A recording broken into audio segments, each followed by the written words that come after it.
Hello. Hello. How are you? We're really good. How are you? Good, very good. Nice to see you guys. Where are you? Are you in? We're all in, and We're at Tychson Hill. Oh, okay, right. Okay, good. I think you can tell where I am. I'm at the IX Estate. Nice. And Paul, at the where? winery. Okay, I'm upstairs at my office. So I was gonna do it outside, but of course the dogs are barking and the neighbors are doing stuff. I was gonna give you a view of Napa Valley Hills, but unfortunately the neighbors threw that plan elsewhere. So you get a blank wall instead. That's okay. Well, nice to see you all. I'm looking forward to tasting the wines. So tell me your overall impressions on, obviously I have my idea. I've tasted over 1,000 wines, but I would maybe you have a different take on 2018 in Napa. Yeah, I was reading your take on it. And I'm really appreciative actually that you've kind of gone through it and you have a good sense of what the vintage is like and in terms of its strengths and weaknesses. And I noticed that you use the word finesse a lot. And I think for us, what these are, a lot of the descriptors you use are kind of words that we've been inspired by for a long time. Mm-hmm. So, and 18 was a vintage, like a season that really played to our strengths. We had, so to go through the growing season just a little bit, we had, by February, we were pretty low on rain, kind of consistent with where 2021 is right now. And we got half of the rain for this 18 season. We got half of it in March. So it was like this late kind of invigoration of the soil just before bud break happened. And so that element to the season really gives I think the first effect that you taste in the wine, which is like freshness and brightness and acidity that's in them. So as the season kind of unfolded, it was really, really moderate weather. We look back and, there's not anything that's super striking about the 2018 season. There's nothing catastrophic. Yeah. There's hardly anything to, mention. It was like mild, moderate is really the true, I think, description of it. And so, when I think of that descriptor, I think of like 07, I think of certain aspects of 10, 12, 13 especially.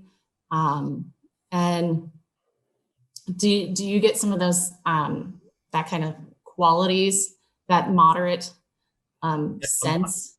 I get sort of, well, you can get the sense that, just balance. Honestly, I don't know if I've tasted anything like that, but I thought it was interesting. Dan Petrosky the other day said, it was 2011 without the rain, which I thought. But there was rain. Wait, that's funny. And I know you guys, that you could make harvest decisions. It was really up to you what you wanted to do. Did you find that, what's the word, invigorating, or did you find it a little bit stressful because you could really, there was no stress. There was no event that made, you had to pick because there was heat spikes or it was just whenever you wanted to do it. How did you? It's like some vintages when you get forced into a corner to make that decision, you kind of, you are, unhappy about it, but in the same token, you don't, you can't second guess yourself. You had to do it. But 18 was definitely a, know what you want and, identifying what you want and then making that really, important decision about picking the fruit in a way that like, to me, I think of 13 was very much a vintage like that, where it was just tasting so good that it was like, why would we wait any longer? It kind of looks early on the calendar here, but it sure seems like we're going to make something pretty awesome if we pick this right now. And I think 18 was like that, except it was shifted later, for sure, shifted later into October. So we did have like the days were shortening, in that first and second week of October, actually the second week of October when we were really picking Cabernet. And so there was that to be conscious of, it wasn't freshness lost by heat. It would have been freshness potentially lost just by time. Yeah. So identifying that really bright, beautiful moment of flavor. I haven't asked anyone, but I wonder what the decision would have been 10 years ago. It seemed like a lot of people were more willing to pick a little bit earlier and not, try to, make up for the, let's say, mild growing season by picking later. Some people did, but I didn't see that in hardly any wines.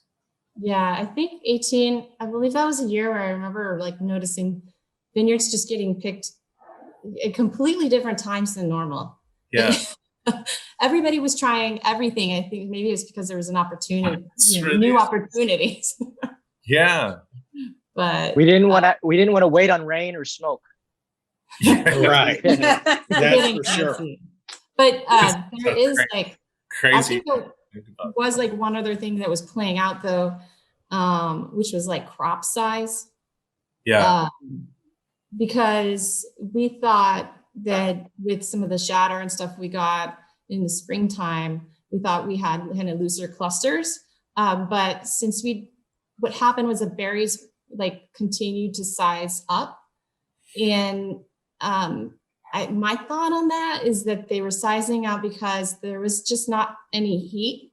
So the water was not really going to cooling in the leaves. It was instead like just going naturally into the berry. Oh, that's interesting. So they were a little bit bigger and therefore the clusters ended up more fuller. And then we had relatively high cluster counts. So we did a pretty significant thinning pass before veraison just to reduce the number. Very significant, I would say. Yeah. Sorry, Joe. Yes, I know. Yeah. I heard like that was a theme that a lot of people mentioned, and how vigorous the crop was and how it just kept on coming back, some said. Yeah, it's like one of those vintages with like a starfish, you cut the arm off the starfish and it just keeps growing back. And did you in the winemaking then, did you change anything? Did you go for longer macerations because you could, or it was pretty much just what you normally do? Honestly, I noticed that there was that ripeness in the flavors and the skin tannins, but there wasn't as much ripeness in the seeds in 18. And I think maybe that's because there was naturally so much more crop originally that maybe the seeds were on a different time, ticking time clock. So I was really cognizant of seed tannin in the fermentation. And so as they kind of narrowed to the end of fermentation and then we began a little bit of extended maceration, I really didn't want them to stay on the skins for very long. So it's actually a little bit shorter, still like, 3 weeks, I'd say.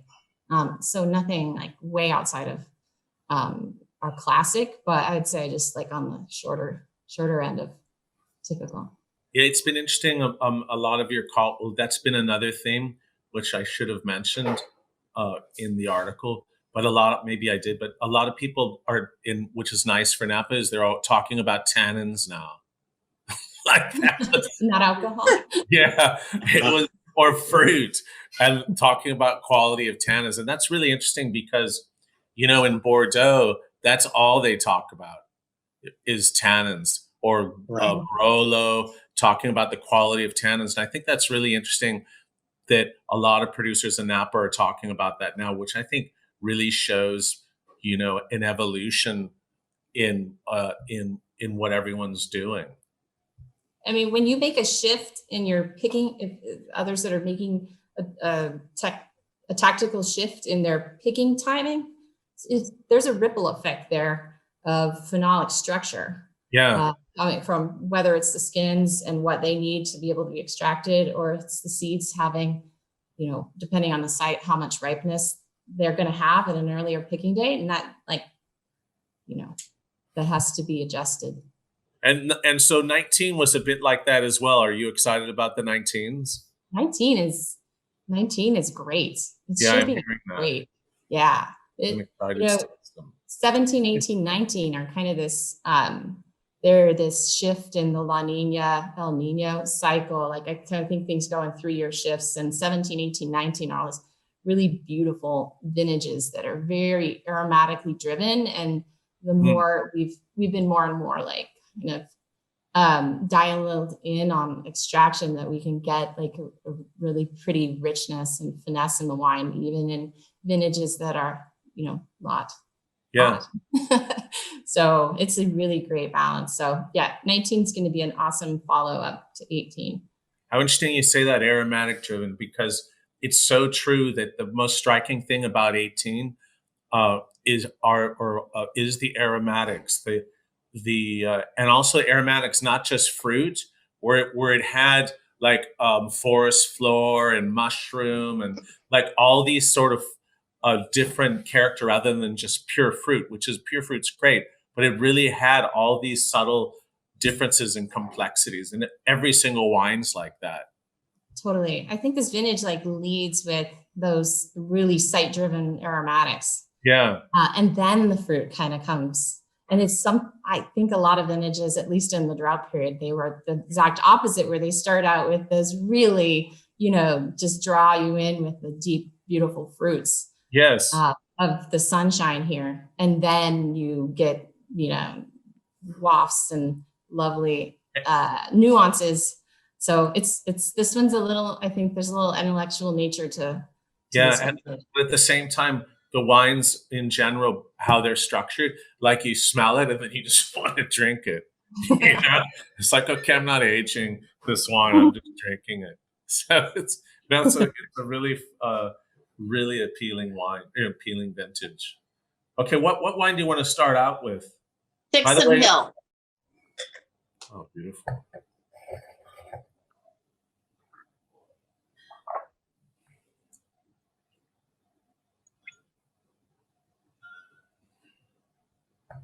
Really just black fruits, black currants. And then again, the mushroom, bark, gorgeous aromas.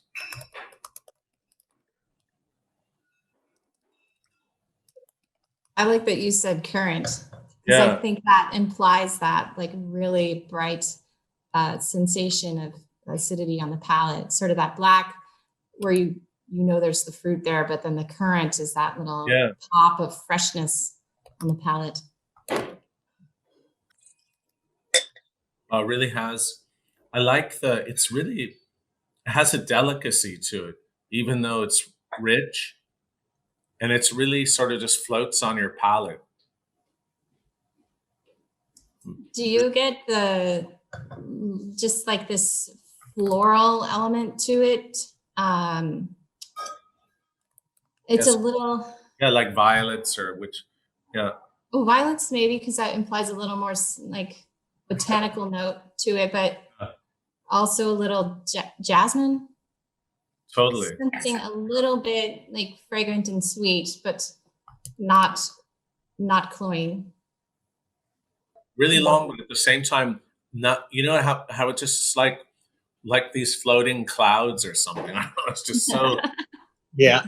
so nice and light and refined. This particular wine, the tannins just are really integrated into the wine. Like you feel the tannins, but you don't, in an interesting way, you don't see the tannins. Like the whole thing, the tannins are there, but you don't really feel them like, oh, it's medium, full, whatever the tannins, almost like a Pinot Noir where the tannins are just, totally integrated into the wine. Awesome. That sounds like a Jedi Yeah. winemaker there. I agree. It's a pretty awesome wine. I can't wait to try the next one. Okay, so now we'll move to Cariad. Cariad. Okay. In the nose, it really has like crushed stones and some cement. You don't use any cement, right? No, No. that's going to be from the alluvial soils at the bottom of Madrona Ranch. Or like tile. Like if you said to me, oh, these were aged partially in amphora or something, you really get incredible tile, that tile, cement, stone. It's really incredible. And then the black currants come out and flower. It's incredible aromas. How could you have something better than that? Go ahead, Paul. Yeah, it's forest floor. And what you were also speaking of earlier, I won't go quite as far as our friend Dan and say it's 2011 without the rain, but it goes to this point of what you were discussing is that it's a vintage, which you notice the tannin, not in an aggressive way, but No. the structure is much more part of the conversation instead of just density and fruit. But because we have that, and because there was no real, I think at Madrona Ranch, we didn't have one day that went over 100 degrees, you end up naturally having more of the inherent sense of place, but about 5 to 6 years earlier than you normally notice it. Because if you'd even you look at a vintage like 13, and 13 was much more about density and fruit, and the next layer underneath it was that stoniness, where here we're getting to see, and we see it in 19 also, where you get much more of the area at a very much earlier date than normal. You picked up on that, James, like that. I think it comes from the loamy soils because that's what they smell like, literally. Yeah. But then it kind of shifts into the next gear into like truly black fruit, not necessarily like the black currant, but like black fruit and licorice. Yeah. Like black licorice, where it's kind of implied fruit. Licorice. I really like what you said, Paul. That's really interesting about how you're getting the character that normally you have to wait for in Napa wines, or let's just say, until recently, because I think also everyone's top producers are trying to make more complex wines by toning the fruit down a little bit. And so, whether that's done viticulturally or whatever, but that's really interesting. And that's really exciting. Incredible how transparent and complex the wines are aromatically. And again, the tannins just integrate perfectly. They have a real refinement, but analytically, is the tannin count very high? Not really. No, it's not like a huge tannin here. It's all about perception, though. These wines, I guess it begs the question, Paul, when you mentioned that, like it's like six years in advance where you're getting all this complexity instead of just fruit.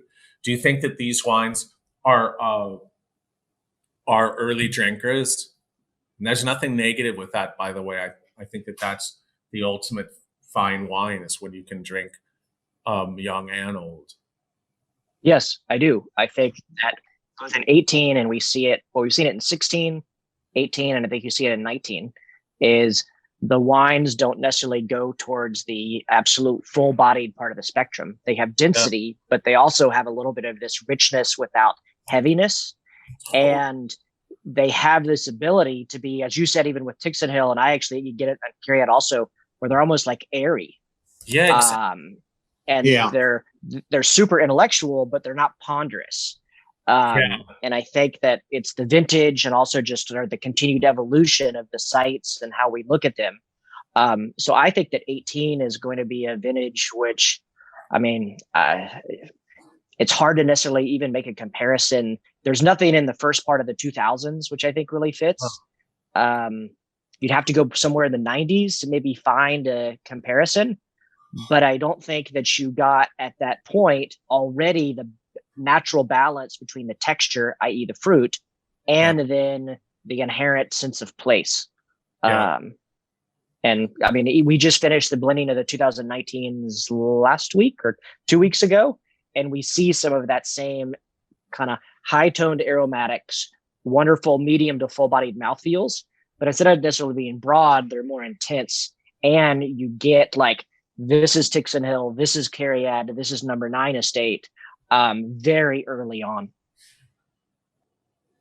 Okay, so now we'll 9 estate, the red.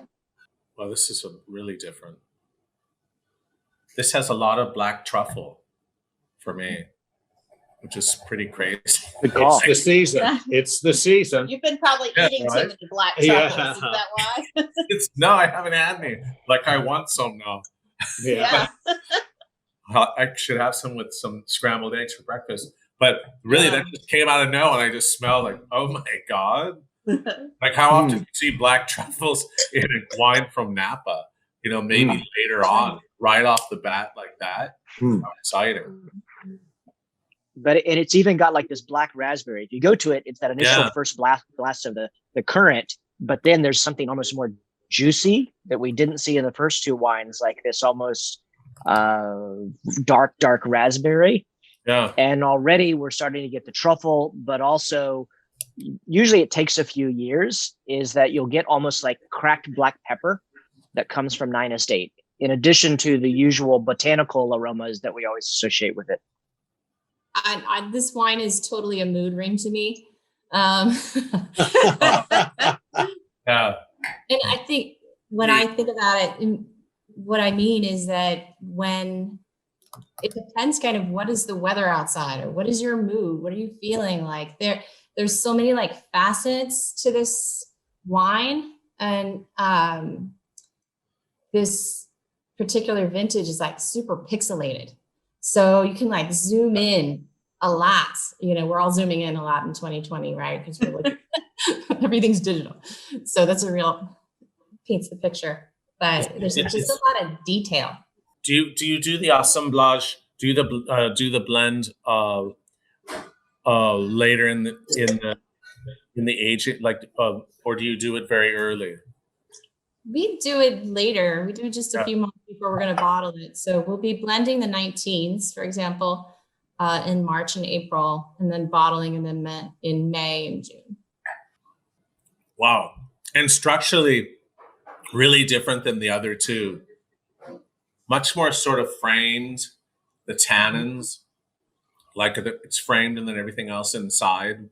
Mm-hmm. More sort of mountain fruit, sort of, I would say, mountainous sort of character to it. Wow, that's really, they're all so different, and so much fun to taste. Do you want to taste the Syrah? Yeah, absolutely. But I just love and also the estate seems, it's almost a little bit fresher. There's something more lively in the palate. I don't know if the acidity is a little bit stronger or what, but it definitely has a little bit more of this sort of almost crisp, fresh character on the palate. Yeah, I mean, I think it's just maybe in this vintage, partly from the elevation up here, the temperatures were just that much, cooler. Yeah. And so the canopies, the leaves, is just a sense of more leaves, more freshness there that creates more acidity in the fruit and retains it really well. Wow. Amazing. Yeah. Yes, indeed. That's really nice. This is in the same vein that the others were. This really leads with its salivating notes. Yeah. Like there's like some toasted seed, like coriander seed.